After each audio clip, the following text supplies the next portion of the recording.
দিয়ে পূর্ববর্তী উম্মতের 1000 2000 বছর 3000 বছরের হায়াতের সমান মানুষের সমান নেক আমল উম্মত করতে পারবে না, এত কম করে কেন হায়াত দিলেন? তখন আল্লাহ পাক বললেন, হাবিব চিন্তা করবেন না,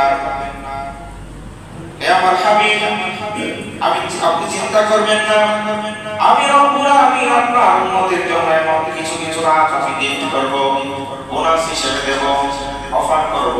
যদি তারা সেই অফার গ্রহণ করতে পারে, আমি রব্বুল আলামিন এক রাতের বিনিময়ে তাদেরকে শত শত বছরের সওয়াব আমি দান করে দেব।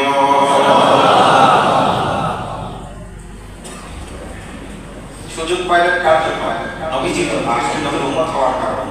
এজন্য সবসময় শুকরিয়া আদায় করবেন যে আমি যে আখির নবীর উম্মত হতে পেরেছি, বিনা দরখাস্তে বিনা আবেদনে শুকরিয়া আদায় করবেন, আলহামদুলিল্লাহ বলবেন।